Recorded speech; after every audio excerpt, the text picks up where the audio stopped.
Welcome back. Let's take a look at the AFC North. The Steelers maintain a one-game lead over the Ravens, and all signs point to a pivotal Week 18 matchup in Pittsburgh, where the Ravens must win in the Steel City if they hope to remain kings of the North. So, Jeff, if Lamar Jackson and the Ravens get to the postseason, do they have a legitimate shot to win a Super Bowl? First of all, I think it's a really big if. Like, we're really big if. 7-7. Yeah, I don't.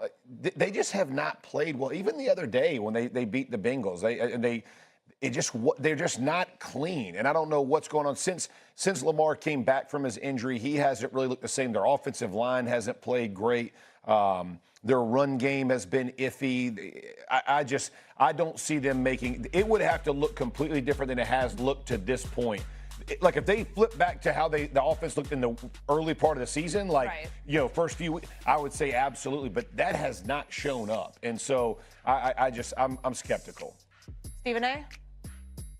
You should be skeptical, but in a strange roundabout way, there's no wrong answer here because I get where you're coming from, Jeff. Here's what I'm thinking. When has Lamar Jackson entered the postseason without expectations? Mm-hmm. Yeah. When has he entered it with us looking at the Baltimore Ravens and saying, I don't like what I'm seeing. They don't have enough, the way they've been playing.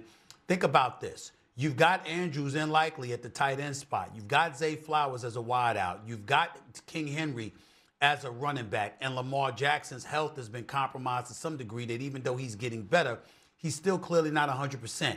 1 minute they're giving up points, the next minute they're shutting out the Cincinnati Bengals. Yeah. We don't know what the hell to expect from this team.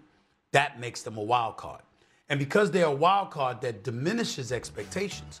And Lamar Jackson, with diminished expectations in the postseason, is the equivalent of a star playing with house money.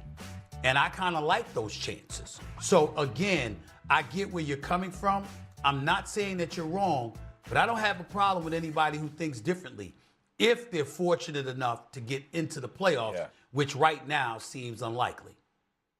All right. But the AFC playoff picture is just unimpressive enough that you never know what might happen. Yeah. Here's what I want to bring up, because we all know, I can hear the people in Pittsburgh yelling. Anytime we praise them, anytime we compliment Tomlin, anytime we say he's about to win another, he's about to have another over 500 season. Yeah. They're most likely going to make the playoffs. Yep. And people are going to point to, well, he hasn't won a playoff game since 2016. Well, do you know who else hasn't? The Carolina Panthers and the Falcons haven't been in the playoffs since 2017. The Jets haven't been in the playoffs since 2010. So I guess my message to those people would be careful what you wish for when you say to yourself, you know what, every single year we win more games than we lose and we make the playoffs and don't make deep runs. I'm getting tired of that. Jeff, you're looking at me like I'm crazy. You are, because I think you're comparing franchises that don't have business being compared to each other.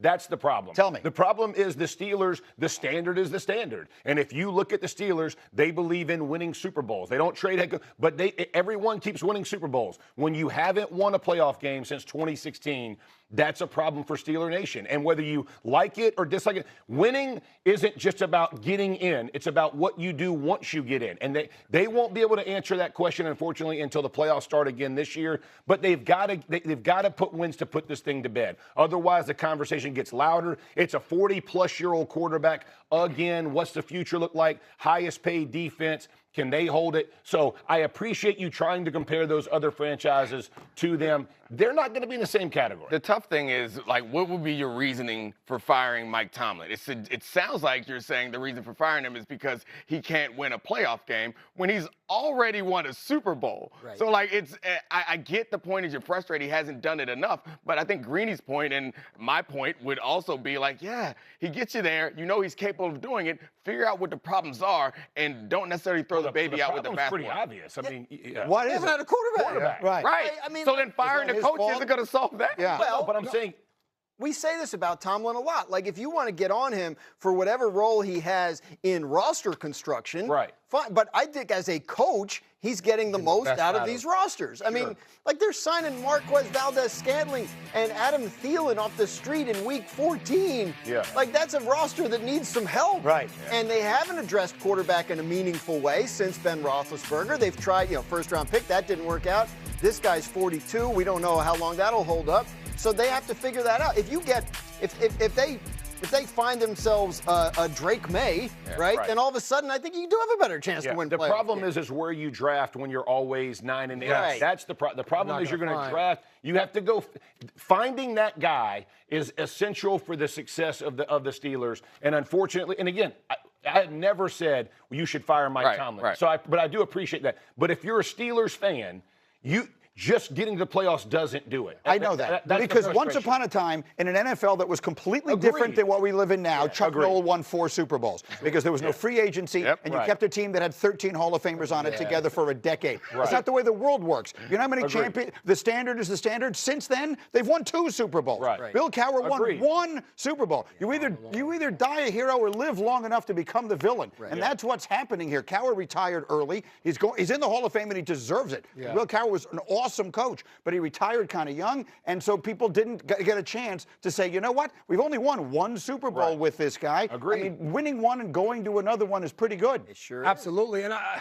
But you got to try to figure out, and I think to what Jeff's trying to say, he's not trying to say fire Mike Tomlin or anybody's wrong, but you can understand where Steelers fans are coming from. Because for a fan base, you want to have hope. You want to go into a season and feel like, I'm hopeful that we can win a championship. And I think for the Steelers fans, year after year, yes, you have hope that your team is going to be okay, but no one believes that they have a chance to win the Super Bowl. So if you have to go through a year where maybe you only win 1 or 2 games, and like the New England Patriots, you draft a guy like Drake May, or the Broncos, you get a guy like Bo Nix or Jaden Daniels. Now all of a sudden you go into a season and you're hopeful that you have a roster that can compete for a championship. But in the meantime, you've had a year or 2 where you definitely didn't have a chance. Right. As opposed to every single year with Mike Tomlin, when you win 9 or more games, you're going to have a chance. I think 18 teams are already eliminated. They aren't winning the championship this year. The Steelers are going to win their division. I get that hope. But most of the time, you draft those quarterbacks and they don't work out. So, like, the idea that all we got to do is have a couple bad seasons and we'll find our franchise quarterback,